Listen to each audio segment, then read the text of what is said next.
Okay, good morning, everyone.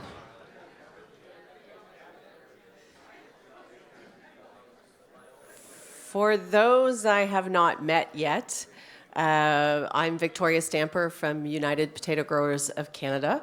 I will be your MC for this morning's conference. So, welcome, everyone. We're so glad you could join us. I know it's early and we're talking about the market update first thing, and we'll do our best to keep you awake and alive. There is coffee, worst case scenario, to perk you up this morning.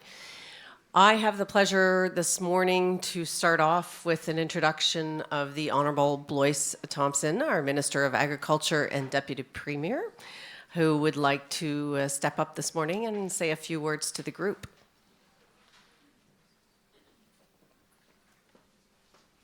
Good morning. Welcome. Thank you. Give that to you. Good morning, everyone.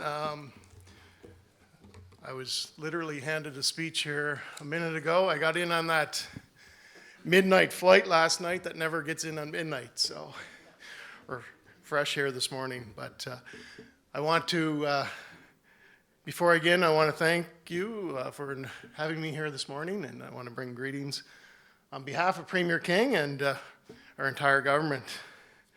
I'm pleased to be here and glad to be at this conference back on PEI again this year. Potatoes are the crown jewel of our island agricultural industry. I believe that between the staff in my department and the knowledge in this industry, we can work together to better our agriculture sector in PEI and Canada. These conferences bring us together, drive innovation, and build our industries for success. As a government, we are committed to our potato industry and our agriculture industry as a whole. We are investing in climate-friendly programs through our Agricultural Energy Systems program. We're building soil health through soil-first farming practices. As long as I'm here, I will continue to find new programs to support our industry. I want to close by thanking everyone who came to this conference today, and we are pleased to help support it, of course. And I hope that you enjoy your stay here on the island, those who aren't from here, and most of all, let's continue to support our PEI potato industry, and hope everyone has a tremendous growing season this year. Thank you.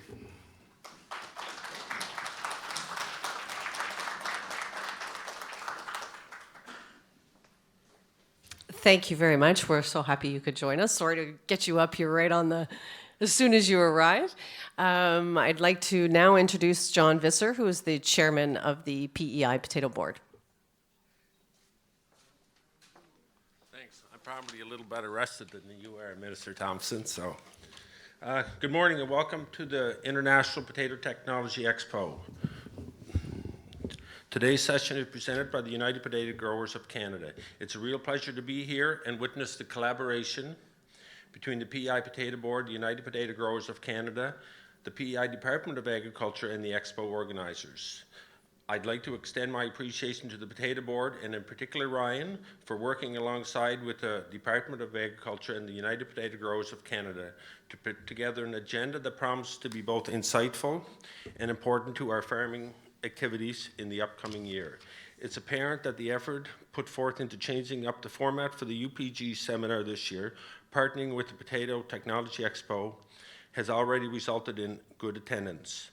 I also want to recognize the hard work of the speakers, both local and from away, who have kindly agreed to share their expertise with us today. Your presentations definitely contribute to the success of the seminar. There are many seminars and meetings scheduled for the winter, which is going by very quickly, including some upcoming AIM seminars. These events serve as valuable opportunities for learning and networking. I encourage all growers to make the most of them. A special thanks to the United Potato Growers of Canada for bringing us this seminar today, and to their sponsors, Foam Companies of Canada, the PEI Bag Company, Farm Credit Canada, Green Diamond Equipment, AEPTQ, Codair Packaging, Sessionell Packaging, Capital Equipment, Thomas Fresh, Allen Equipment, and National Enterprise Car Rental. Their support ensures not only a successful day of discussions, but also a great meal that awaits us at noon. And I'm told that HZBC and the UPGA also sponsors of the lunch also. And then a quick plug for the PI Potato Board booth. We are looking forward to people stopping by and having some input on our current long-term management, on our long-term plan. And Greg is looking forward to meeting as many growers as possible. Once again, thank you all for joining us. Enjoy the presentations and the trade show. And now, without further ado, I'd like to turn the floor over to Victoria Stamper to guide us through the rest of the program.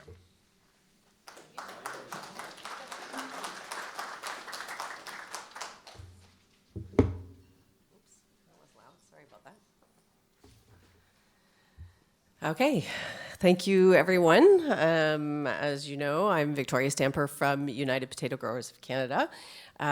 Before we get started, I do want to shout out, where is Ryan? Where did you go, Ryan Barrett? He's hiding outside. I really have to say thank you to him for the organization of this today, along with the conference organizer or the show organizers. It allows United to be in front of the growers and packers and our sponsors as well. So it's a good opportunity for us to be here today. So thank you very much, Ryan. There you are.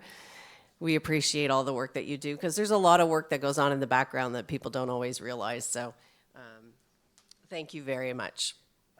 Okay, so we will get started. There is a note, there are continuing education credits for CCAs that will be available at the end of this morning's conference. There will be a QR code that comes up, but if there's an issue with the code or you don't have the app or whatever the problem is, you can always email Ryan directly at ryan@peipotato.org, and he will get you set up for those conference credits. Okay, we will get started. I'm going to go through a little bit of historical, the 2023 crop, a little bit of a sector overview, our holdings as of February.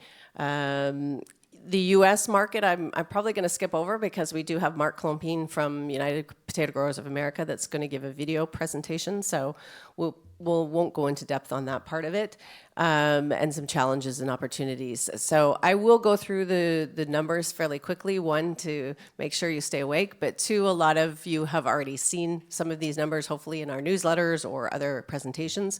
So I don't want it to be too much of a repeat for you, but we'll do a refresher. So again, who is United Potato Growers of America? This is the second time I've done that. In the States, I said Canada, and here I said America. United Potato Growers of Canada, that's where we are. So we're a nonprofit organization working to collect, analyze, and disseminate data on the potato crop across Canada. So we do represent all the provinces. New Brunswick, we're happy. New Brunswick Potatoes is back as a member, and we also have Ontario Potato Board back as a member as of last year, both of those, and Saskatchewan. So we really do represent all across Canada, and I work hard to visit all the provinces so that we do have collaborative discussions as a group with all the provinces on the entire crop. Just a quick graph to show a little historical back 20 years. You can see the blue, the production in blue, the planted acreage in green, and the yield trend line in red on the screen. I'm told that I have, there we go. So it just goes to show that even though the planted acreage has come down, we do see that production in blue still coming up higher than previous levels. A lot of that through that improvement on that trend line of yields, as you can see. And that goes back to the growers on the improvement in yields, either varietal research, different farming practices, all the things that you're doing to improve your crop. And we can see that in the numbers here. That's how the industry has been performing. In terms of the yields themselves, I just put those on a trend line. You can see that that continues to go up. The most recent 332, 100 weight per acre. So we see that improvement, and we know a lot of us, the reasons behind that, and it continues to boost our production. So where have we been? There's the production. I just wanted to pop this graph up because when you see on the right-hand side there, there's the red section and the green section. The purple lines represent the western provinces, and the blue is the eastern provinces, excluding Ontario and Quebec, which are in the middle in gray, just to show the proportion of potato production that we're seeing in the West. Obviously, a lot driven by the processing sector, the continued global demand for frozen product in particular, but chips as well. And we can see that in terms of their proportion of total potato production over the years. So where are we now? What's the crop results? Sorry, the numbers might be small. Hopefully you can see that. But at 128 million, we're at the highest production in Canada. So we did have a big crop despite, you can see, whoops, sorry, we'll go back. The numbers here in red in the east, we obviously see the impact of the weather this year with rain, nonstop rain throughout the growing season in Ontario, particularly Quebec, but also the Maritime provinces, New Brunswick. PEI didn't have, I think, quite as much rain, say, as Quebec during the growing season, but I know you were really hit through harvest for a good 3 weeks through harvest. So very, very tough season, and we can see that in the numbers. And then you see the numbers in the west, both through increased planted acreage, but also good yields. Despite serious drought conditions in the west, irrigation helped. They were able to irrigate the crops well, and yields were actually very good this year. So we see the impact. We see it overall in production, and a good crop overall. Canadian planted acreage, this is again just a graph out for you, each province over the last few years where the planted acreage, and we can see in Manitoba and Alberta where the growth is in terms of planted acreage. We'll get back to that in the challenges section in terms of land availability.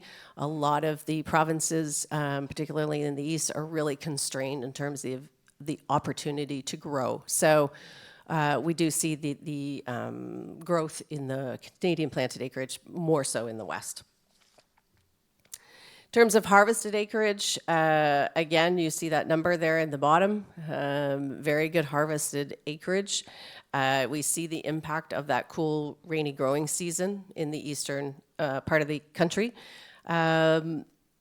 Most provinces, like New Brunswick, for example, had that really rainy season, but 2 to 3 weeks around harvest, they actually had some good weather. Quebec as well, which allowed them to pull off a better crop than they had originally expected. And then PEI, unfortunately, got the brunt of that rain during that part of the season. Abandoned acres based on planted minus harvested acres were just over 10,000, almost double last year, but with the increase in planted acres, it still only represents 2.6% of the total planted acreage. Notable differences in terms of regions in the 2022 crop. There were more lost acres in the west due to very wet and cold spring in Manitoba. Those here, I think Tracy's here from Manitoba, can attest to the near flooding conditions at the beginning of the season. And then BC and Alberta with the near drought conditions. This year, it was the heavy rains, obviously, that hit the east that changed things. There are also in Alberta and Manitoba with the crop some issues in terms of lack of storage. They were hunting around for storage during the harvest season because of the good yields and the good crop. Any questions so far? I'm just trying to make sure everybody's still there, still with me.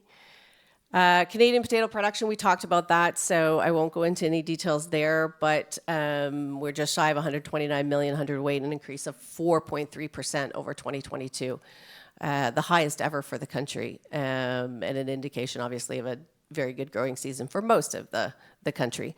And we saw the impact here in the east. You can see those numbers, and the west in terms of the difference of weather. I thought it might be interesting to see the numbers across North America. So this is the production by state and by province. So you can see us listed in there. After Idaho and Washington, Alberta is actually next, third in line. But you see the difference just in terms of total production here in Idaho and Washington. Well, Mark will talk about that, I'm sure, in his presentation on the U.S., but it obviously created the surplus, particularly in russets, as you know, in North America. And it's just interesting to really look at the scale of things. Idaho, in one state, produces more than we produce across Canada completely. So the scale is enormous and obviously does have an impact. The bulk of their crop is in russets. But they are expanding more in yellows. We've seen their yellow shipments really increase this year in Idaho. So it's there, but there's still the bulk in russets. And the Pacific Northwest obviously is focused on the processing sector. So the oversupply that we're seeing in North America and the Pacific Northwest, including Alberta and Manitoba, really is in that processing sector for the most part. But at United, we talk about one big pile of potatoes. We know that all sectors intersect and overlap and impact each other. So we like to make sure that we're looking at all sectors and all potatoes. And that's important to note here that this is production for all potatoes, not just one sector. But it's a big crop in Idaho. They decreased acreage 25,000 in 2022. And then brought it back up about 33,000 in 2023. So there is definitely a net increase on their planted acreage, and we see that impact on production. This just, again, another graph of the North American potato production over the years. So this is divided out for North America, including Mexico. So you can see United States, Canada, and Mexico in the potato production over the years and what the proportion is. And you can see Canada continuing small increases when you compare it to the US, but still increasing in terms of overall production. The yield history, again, I wanted to show people, usually I show the US yields and the Canadian yields, so we said, let's put them together so you can see where we are. The US average here up at the top, 453, and here we are in Canada at 333. You can see the different provinces located up there. And you can see the impact, up and down over the years. That list obviously would change from year to year. But in general, you're going to see that Columbia Basin usually is always going to pop up at the top. But it's interesting to see where Alberta is as well in here, Manitoba, BC, et cetera. So I just wanted to give you an opportunity to see that yield trend for North America as a whole. Utilization of potatoes in Canada. So we're going to talk a little bit about the sectors, as I mentioned. So there hasn't been a great deal of change between the 2023 and 2010. Slight losses in the seed and the fresh sector, but a 5% increase in processing sector. So, and that varies obviously by province, as you can see in the bottom chart. Divided out in terms of province. Quebec would probably be the most equally divided, maybe between fresh and processing. Some of the other provinces heavily into the processing sector. And PEI, of course, also a little bit tipping towards the process sector, but well divided in terms of fresh and processing as well. So where are we in terms of the sectors? So the fresh sector, we're estimating about 89,000 acres planted in Canada for the fresh sector, and production around 49 million. So those are estimates. We don't have those to the exact potato or the exact acre, but those are the estimates for the fresh sector. With the surplus in the U.S., particularly in russets, we have seen prices impacted in the U.S., not as much in Canada. I'm happy to say that impact has not been as significant a drop as we've seen in the U.S. on the FOB pricing for russets, but it is definitely a factor. And we're monitoring, as I said, the pile of potatoes, making sure, doing our best to monitor any movement from the processing sector, the surplus, into the fresh pile. It happens, and we know it happens, but we do our best to keep an eye on where that is and how it's impacting, bottom line, how it's impacting the movement of the crop and the carryover into the new crop. Idaho itself, really trying to recover after 2 years of real shortages in the U.S. and have been aggressive in trying to get back that market share. They obviously promote that Idaho potato. This is Potato Lovers Month in Idaho in February, so we're seeing obviously a lot more promos and a lot more out there on russets.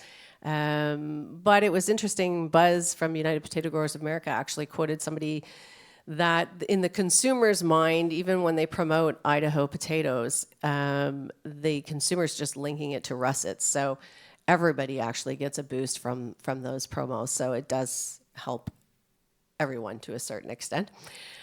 We've started to see the impact on the prices in the Pacific Northwest, as I mentioned, and obviously the impact on our exports to the U.S. More so in the russets, the colors in terms of reds, our exports are actually doing very, very well. Yellows, not quite as much. I don't have the graphs to put up for you, but if you're interested in that, I can talk to you in more detail. But reds are doing well. Yellows, not as good as last year, let's say. And russets certainly have been impacted in terms of exports. Here is the graph for the exports. This is, as you see, the 2022-23 season. I don't have there's always a lag when getting the export data, so I don't have the up-to-date for you on this marketing season. So you did see the growth, obviously, last year. So there is not necessarily, when it declines this year, last year was pretty high, but there is the impact in terms of the pricing and the surplus, obviously, in the U.S. that's going to impact our exports in fresh this year. Processing sector, we estimate approximately 197,000 acres for frozen and 3,200 for chips planted in Canada. Again, those are estimates. Don't quote me on to the exact acre. But obviously, it's a big part of our production in Canada, particularly in the West, but in all provinces. The excess russets we talked about in Pacific Northwest, including Alberta and Manitoba, obviously have had their impact. But there has been, some shortages, let's say, in the east. So there have been potatoes moving from west to east. So we're hoping to balance out that in Canada. And I think that what I'm hearing is the impact in Canada isn't as great as we would see necessarily in the U.S. And again, that goes back to scale when you talk about the size of Idaho and their production. What happened? Well, after 2 years of shortages, the processors did not want to take that chance again. And I see some processors in the room, so they can correct me if I'm wrong, but there was over-contracted acres and leading us to a surplus this year because of good production and good yields. So it happens, and we overcorrected, so we are going to see how that plays out in the negotiations that have started now this year. Down at the bottom, I've noted that negotiations are underway, and actually some of them have concluded in the Columbia Basin in Alberta, and then they are moving sort of across Canada. Negotiations are underway in several of the sectors, both frozen and chip. But as I noted there, expansion and processing does continue. There is that global demand. I just wanted to note in Idaho, the Lamb Weston American Falls expansion that is actually supposed to be due to come on in 2024. They're saying April. We'll see. Some are saying that might get pushed out a little bit further. So not early enough really to take advantage of this crop year. There's the Simplot Moses Lake in Washington. The Simplot had taken over the Kraft Heinz in Oregon, that plant. They did leave it running with the current raw product contracts in place, but they're supposed to, in 2024, Simplot be taking over the raw product supply for that plant. So we're going to see how that impacts. Also, the McCain plant expansion in Coaldale in Alberta. So all of those are coming online in the next 2 years or so, so we see that processing sector continue to grow, expand, build. Some are saying after a couple of years in 2026, it might settle a little bit, plateau perhaps, but we'll see where the global demand goes and how the processors want to proceed from there. I did mention there about the European crop in my notes that there is opportunity for us to take advantage of the shortages in Europe, particularly on the processing sector, but it will obviously depend on North American capacity and the desire for those processors to take advantage of that globally. Seed sector. Most regions in Canada reported very good seed harvest, particularly in the west. In Quebec, the regions where we're growing seed in Quebec, in the Saguenay up north and the other areas, seem to be able to manage their rainfall, did not get quite the same levels as along the St. Lawrence River. So their crop was decent, maybe not as good as expected, but across Canada in general, good crops. But fewer acres under contract in processing moving forward will obviously most likely impact our planting intentions for 2024. So we seem to have seen the impact of that in the disappearance for seed, which I'm going to talk about in a little bit, through December and January, where there was not quite the same pressure to book seed early, get it booked up, because last year reports of shortages, varietal shortages, and that doesn't seem to be the case this year.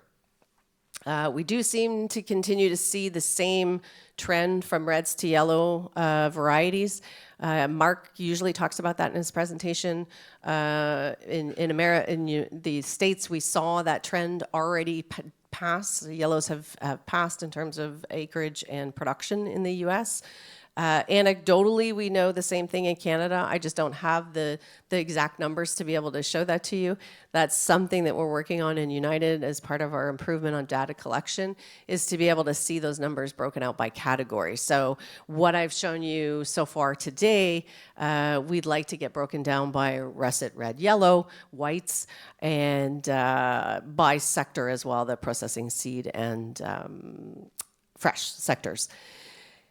High production costs is in other sectors. I mean, the seed group is got the same high production costs that any other grower has in potatoes, and it's important for us to make sure that we pay attention to the seed sector, support the seed sector, because without them, obviously, we don't get too far. So those are some issues facing that group, and we want to make sure that we're talking about it and understanding it and respecting that in terms of their growth. Seed acres certified. This is just a historical look at the certified. Overall seed is down from last year. It is in line with historical numbers, just 2.4% below the 5-year average, mostly due to lower yields this year in the east and decreases in acreage in all provinces except Saskatchewan and Alberta. But the downward trend obviously is important to monitor. The seed sector doesn't bounce back in a year, so it's important to keep an eye on that. We've seen the ups and downs previously, so we've got to keep a watch on that part of it. I also just wanted to show the acres. Most of you may have seen this report that comes out from CFIA in terms of the certified acres, accepted, if you want to put it, because there's registered and accepted. What I'm showing you is the accepted acreage. In varieties, and obviously russet Burbank still pops up on top. And we see the impact there of the processing, but also fresh, but processing with Ranger russet, russet Burbank, Mountain Gem russet, Dakota russet, a lot of russets in the top. Same as what we see in the U.S. Russets obviously really dominate our movement in Canada as well, our production. We do see some varieties when I look at the top 50, which is not up on the screen, such as Norland and Whitney appear to be on the decline. Burbank, Ranger, Russet, and Cyclamen holding fairly steady, and certain varieties such as Anouk, Orchestra, and Caribou are on the rise. I've had some experience and talk with people about the Caribou Russet, and we can see that growth there. A new variety in the top 20 this year, Valera, is one of the earlier varieties in the white marketplace, and so that's new in terms of the top 20. Ivory russet, another early variety for the processing sector, has also sort of come back into the top 50, top 20. This was just a quick look at the #1 variety by province. It can be an indicator of the dominance of the sector in a province, as well as trends to new varieties or return to established ones. And some are very steady. Newfoundland changed quite a bit, but very small portion. But they're there. But Quebec, for example, Gold Rush has stayed at the top for the last 5 years. So just for interest sake for people to see where the varieties are and where the changes are in terms of the top variety.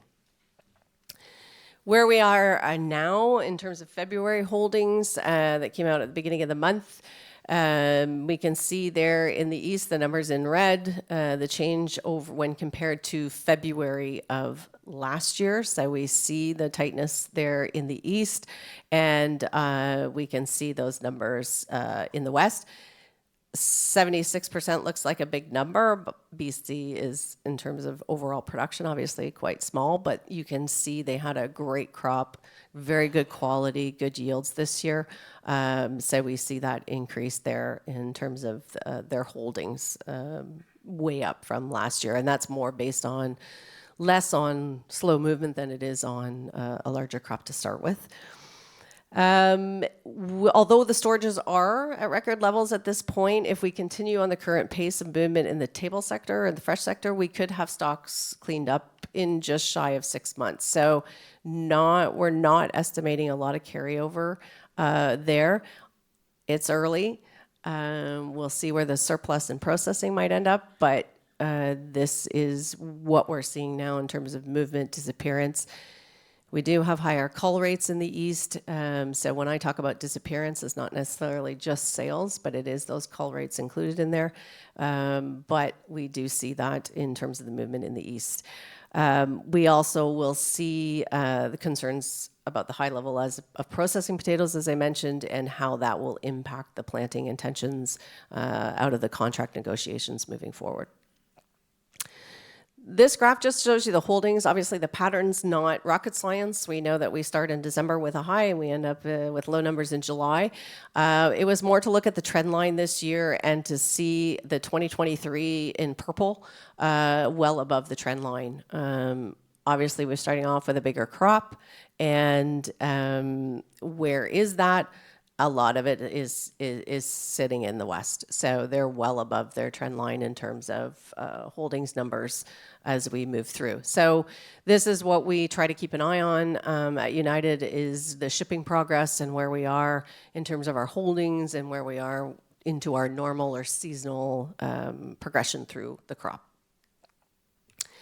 U.S. supply, I'm going to just go by this because, as I said, Mark's going to talk about the U.S. market in depth, so I will skip that part.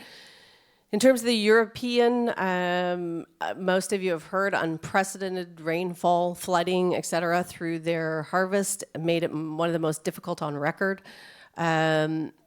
The harvest, however, in the NEPG zone, which is the four main Belgium, Netherlands, France, and Germany, is actually up 5.1% over last year, despite the losses that they had. Almost, I think, 7% of the Belgian crop was left in the ground. So despite that, their production is up. In contrast to the rest of the zone, however, yields, acreage, and overall production in the Netherlands were actually lower. So they've had a tough season. We talked about Canada and the U.S. potentially taking advantage of those shortages. It's going to depend on our movement here in Canada, the tightness in the fresh sector, and the desire of the processors necessarily to take advantage of that opportunity. In the Netherlands and elsewhere in Europe, a shortage of seed potatoes really remains a concern and a problem, and likely they're saying to limit planted acreage this year, as does the increased risk of growing potatoes to higher costs, exposure to extreme weather conditions, the same things we're seeing around the world, but definitely something to consider. New regulations, for example, I don't want to quote it wrong, but in the Netherlands, the limit they have in terms of pulling their crop out of the ground by October 1st. If they don't respect that date, then they're penalized on nitrogen use in the following crop season. With the flooding they had this year, it was a hue and outcry. They did get an exception, but the regulation is still there in place, and a lot of people are talking about it. When I did this presentation in Quebec recently, last week, one of the comments too was environmental regulations. Quebec growers feel like Quebec is trying to meet the environmental targets all on their own. So they find there's a lot of environmental regulations that they have to think about. So a lot of that is posing higher risk to the growers, and something that they keep in mind in terms of what sector they're going to grow in, if they're going to stay in seed, et cetera. So definitely some changes there. And as I mentioned, the possible shortage of seed potatoes, it's definitely the talk in Europe at the moment. So what does it mean overall for growers? Plentiful supply in North America, tight supply of processing in Eastern Canada, opportunities for export of processed product to Europe, but also to European customers if they can't supply them. Certain input costs like fertilizer and fuel have stabilized, but in general, costs are way above where they were 2 years ago. So that's still an issue for growers to think about. Exports to the U.S. with a possible decline this year. And alternative crop pricing, though, has fallen below their levels that they were at before. So where people were moving into some of those alternative crops, the decision might be a little bit different this year. So definitely some impact there. The challenges, we've talked a lot about those challenges along the way. Water supply isn't necessarily one for everyone, but certain provinces really are faced with that. And right now we're keeping an eye on the snowpack levels in the west. In my reading recently, they're at about 70% of the median in Alberta, where they would need to be at this time of the year. They do say that February, March really is the time where they will get a lot more snow in Alberta as opposed to earlier out here.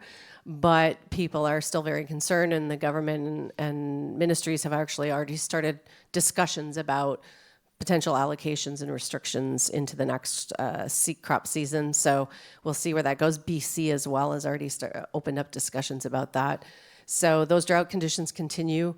I know Manitoba has allocation issues on water. So in the west, it is an issue. It might not be as much so in the east, but definitely something to think about and a challenge.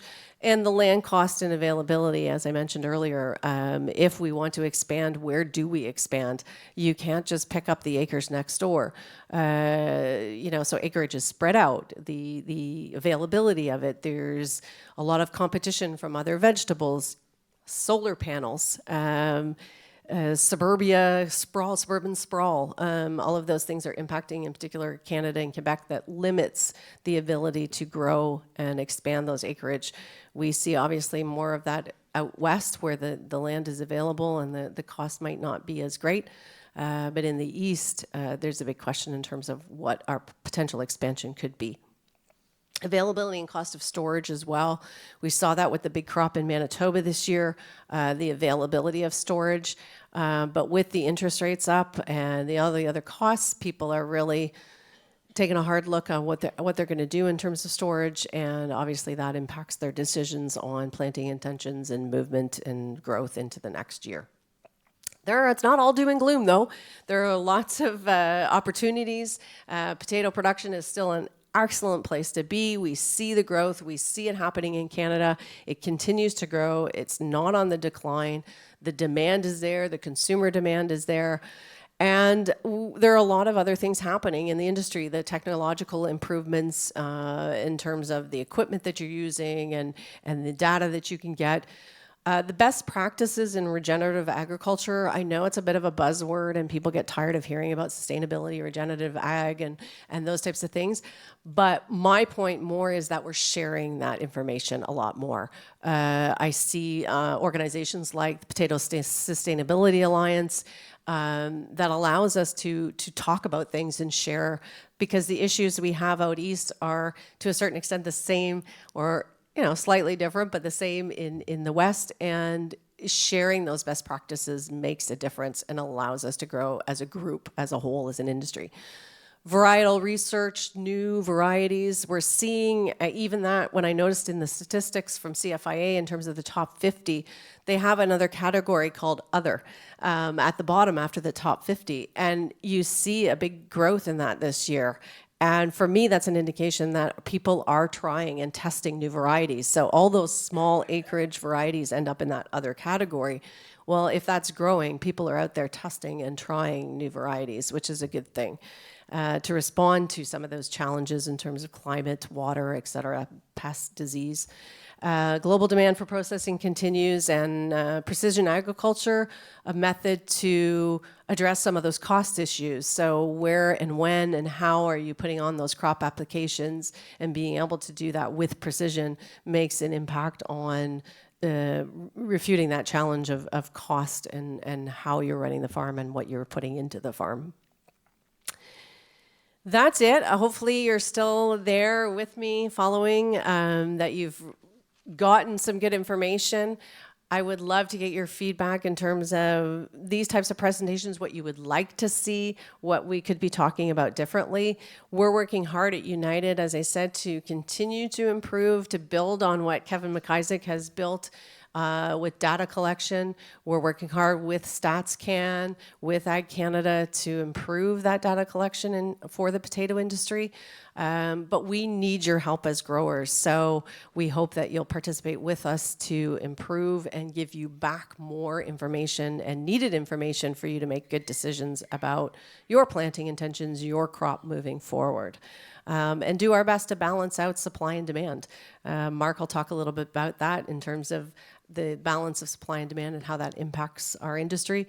So we're here for you. We want to make sure that we're adding value and providing you with the information that you need on an ongoing basis and during presentations like today. So I just want to take a moment to thank our sponsors. Many of them are here: Volm Equipment Capital, Emile Seneschal et Fils, Coder, Allen Equipment is here, Green Diamond, PEI Bag Company.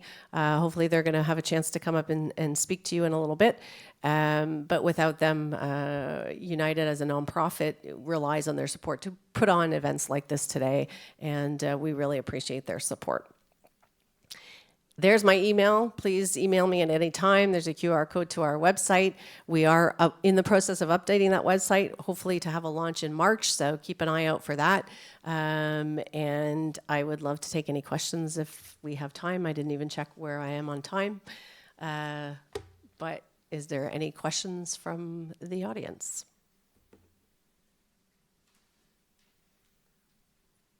So I'm either put you to sleep or it was a really complete presentation. I'm going to go with the latter, but thank you very, very much for listening today.